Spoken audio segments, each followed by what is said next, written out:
Cement একটি উন্নত মানের জোড়ক কেন? উত্তর, কাজের ধরন ও মান অনুযায়ী প্রয়োজনীয় সিমেন্ট পাওয়া যায়। এর সাহায্যে কাজ করা সহজ, কাজের স্থায়িত্বশীলতাও অধিক। প্রায় সকল প্রকৌশল নির্মাণেই এর ব্যবহার দেখা যায়। তাই সিমেন্ট একটি উন্নত মানের জোড়ক।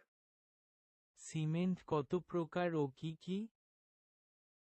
উত্তর, সিমেন্ট প্রধানত দুই প্রকার, যথা ক. প্রাকৃতিক সিমেন্ট ও খ. কৃত্রিম সিমেন্ট। কৃত্রিম সিমেন্ট কি? উত্তর, চুনাপাথরের সাথে প্রয়োজনানুপাতে মৃত্তিকা মিশ্রিত করে মিশ্রণকে কাচিক হওয়ার প্রারম্ভিক তাপমাত্রায় পুড়িয়ে যে ক্লিংকার পাওয়া যায়, তাকে চূর্ণ করে কৃত্রিম সিমেন্ট তৈরি করা হয়। প্রাকৃতিক সিমেন্ট কি? উত্তর, 25% 40% কর্দম এবং অবশিষ্টাংশ কার্বনেট অব লাইমযুক্ত প্রাকৃতিক চুনাপাথর পুড়িয়ে এবং মিহি পাউডারে চূর্ণ করে প্রাকৃতিক সিমেন্ট পাওয়া যায়।